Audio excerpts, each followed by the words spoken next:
as pessoas, devem buscar, né, ter conhecimento e entendimento verdadeiramente sobre as Escrituras.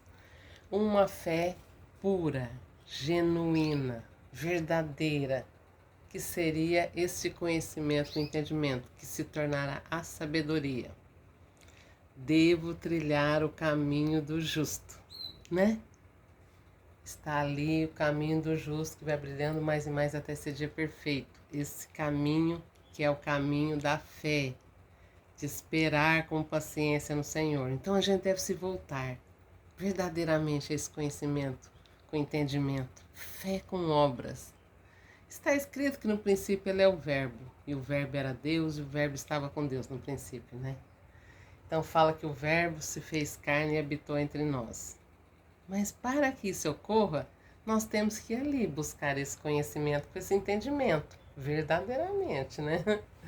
Produzir a fé com as obras, né? Então a gente deve buscar ser aquele bem-aventurado ali do Salmo 1º, que não anda, né, segundo o conselho dos ímpios, né? Fala que será bem-aventurado, né? Bem-aventurado aquele que medita na lei do Senhor de dia e de noite, né? Nessa conexão, neste religar, nessa verdadeira religião. Então, esse bem-aventurado ali do Salmo 1º, né, que ele não anda no segundo dos conselhos dos ímpios, ele não se assenta na roda dos escarnecedores, nem se detém no caminho dos pecadores. O prazer dele é na lei do Senhor, e nela medita de dia e de noite. Para quê? Para que ele seja aquela árvore plantada ali junto aos ribeiros de água, né? O qual dá o seu fruto na estação própria, suas folhas não caem. Tudo quanto faz prosperará. Então assim temos que ser nós. Ele fala, tu quando orares entra no teu aposento. Então a gente tem que ir ali, meditando. Fala, teu pai está no secreto, né? Entra ali no aposento, teu pai está lá no secreto, te vê e te recompensará publicamente. Então a gente deve buscar esse conhecimento. Velho Testamento e Novo Testamento é o conhecimento com entendimento. Então a gente deve nascer de novo, da água e do Espírito. Velho Testamento, Novo Testamento, né? Para ver o reino, nós temos que nascer de novo. E para entrar, nascer da água do Espírito, que é o Velho e o Novo Testamento. Então a gente tem que buscar conhecer e depois entender o que nós conhecemos. Porque isso é fé com obras. Isso é trilhar o caminho do justo, né? Isso é ser o bem-aventurado ali do Salmo 1º, né? Que medita na lei do Senhor de dia e de noite. Nessa conexão, neste religar, nesse tornar para o meu Deus, para que depois eu prove dele, né? Então, para que eu leve todos os mantimentos, como ali está descrito em Malaquias, né? Trazei todos os dízimos na casa do tesouro, para que haja mantimento na minha casa, depois fazei prova de mim, né? Se eu não vos abrir as janelas do céu. Então, nós temos que levar. Nós temos esse levar os mantimentos, os dízimos, as ofertas, é a gente ficar ali, neste religar, nessa verdadeira religião, nessa conexão, nesse adentramento de escritura, nesse conhecimento e entendimento, que é o Velho e o Novo Testamento, nesse estudo que a gente vai fazer sobre as Escrituras, nesse meditar, nesse refletir, neste observar.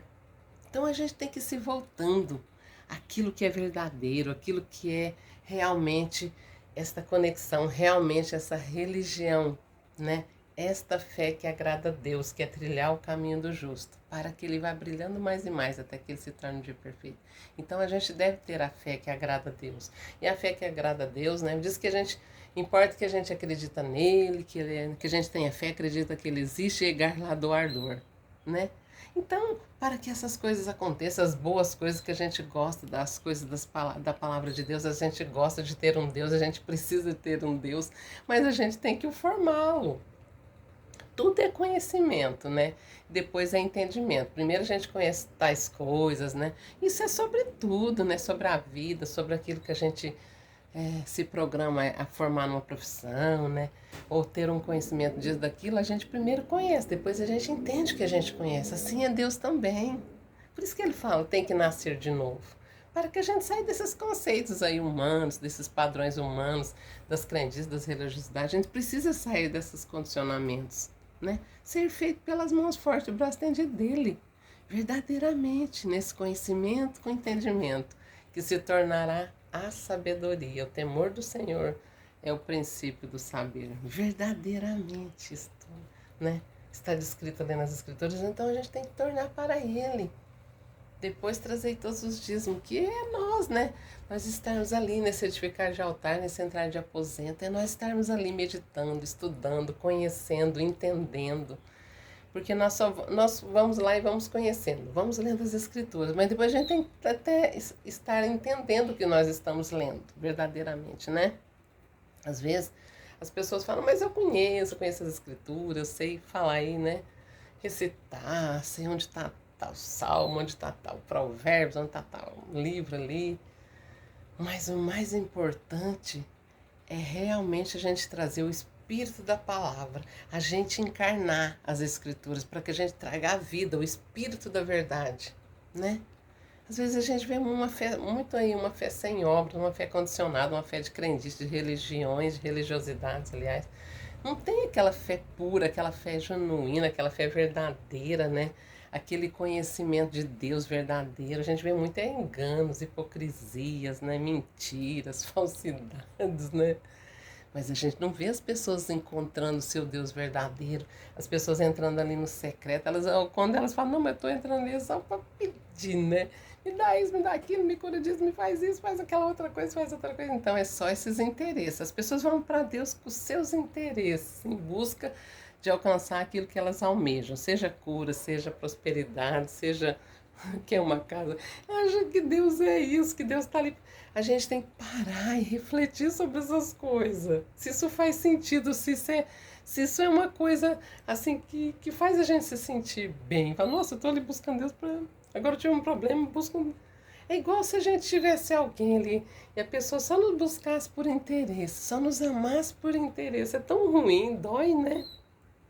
A gente tem as pessoas ali do nosso lado e vê que elas estão só buscando a gente, porque faz isso pra mim, me dá dinheiro, me socorre aqui, tal coisa, faz isso pra mim, a gente vai falar, puxa vida, é isso que eu sou, só sirvo pra isso.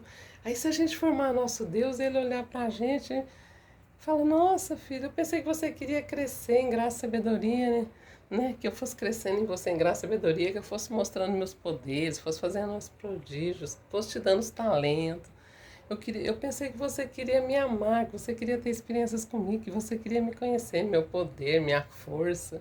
Eu pensei que você queria me encarnar, me fazer grande em ti, porque eu sou, estou aqui esperando para saber o que você quer que eu seja. Então já pensou? Que tristeza de nosso Deus quando ele olhar para a gente, me dá isso, me dá aquilo, me cura, me dá uma casa, me dá um carro, e essas coisas aí. Mesma coisa, se a pessoa chegar diante de nós e falar, me dá um carro aí agora. A gente, vamos supor que a gente seja muito ali afortunado, cheio de dinheiro. Agora eu quero uma casa, agora me cura aqui, agora me dá um dinheiro, me dá mais dinheiro, mais cura, mais dinheiro, mais cura, mais prosperidade, a casa. É isso que vai ensinando por aí, né? É isso que as pessoas estão condicionadas, ensinar, implantar na mente, as pessoas ficou com isso enraizado ali, mas tem que parar para pensar, para meditar, falar, isso faz sentido? Isso é ter um Deus ali andando comigo, me transformando num renovar de mente. Eu tendo um Deus ali para que ele me torne mais sábio, melhor pessoa, para que eu seja bom, né? Aprenda a ser bom, né? Aprenda a ter caráter, aprenda a ter essências, né? Eu quero conhecer Deus pelos seus atributos, seus poderes, né? O seu sobrenatural. Não, eu quero que Deus vai me favorecendo ali. É isso que as pessoas buscam Deus para isso. Mas a gente tem que repensar sobre isso, voltar ao primeiro amor, né? Voltar a ter interesse de ter Deus para o conhecê-lo, para que ele cresça em graça e sabedoria na gente, para que ele vá nos transformando, para que a gente conheça Deus e Deus nos conheça, para que nós conheçamos Deus e ele nos conheça, né? Senão a gente fica como estranhos diante esse Deus que as pessoas têm aí na mente, condicionados, é um Deus estranho. Não é um Deus verdadeiro que se faz em cada ser, que vai se encarnando e vai crescendo em graça e sabedoria. Isso é um Deus estranho. Né? As pessoas ficam ali e não vai acontecer nada. O que acontece aí quando se fala, mas foi curado, mas você prosperou, é tudo mentirada, tudo as hipocrisias, falsidades. As pessoas vai caindo, vai caindo. Mas aquele ali foi curado, mas aquele ali prosperou, mas é tais coisas. Aí as pessoas vão vendo, os testemunhos ali vão vendo as coisas que vai ocorrendo em determinado lugar, vão acreditando, vão sendo feitas pelos ambientes, vão se contaminando mais e mais. Então a gente tem que despertar. Voltar às essências, voltar a querer entrar ali no aposento, querer encarnar o Deus verdadeiro, que é o Deus que vai se fazendo grande na gente, depois que ele vai sendo grande, depois que ele vai sendo forte, depois que ele vai sendo todo poderoso, quando a gente for encarnando ele, né? Senão ele continua ali, pequenininho, na manjedoura, né? A gente tem que pegar ele, dar crescimento, alimentá-lo, vesti-lo, visitá-lo. Então, a gente tem que voltar. Ele fala que, né? Tornai-vos para mim. Então, a gente tem que tornar ali para as verdades, que as escrituras, essa encarnação, esse conhecimento, entendimento verdadeiro das escrituras, não essas coisas aí que vão, né? Se passando para as pessoas vão acreditando, né? Por que não estuda as escrituras? Por que não medita? Por que não reflete? Por que não observa, né? Então é falta de entendimento e conhecimento. Ele fala, meu povo sofre por falta de conhecimento e entendimento. Na minha palavra, meu povo sofre por não conhecer nem as escrituras, nem o seu poder. Então vamos conhecer as escrituras, vamos entender as escrituras, vamos conhecer as escrituras e o seu poder, porque o reino de Deus não consiste em palavras de persuasão humana, mas na sabedoria, mas na demonstração, aliás, mas na demonstração do poder do Espírito, né? Porque o reino de Deus é virtude. Graça. T-Life Bob School. Grander.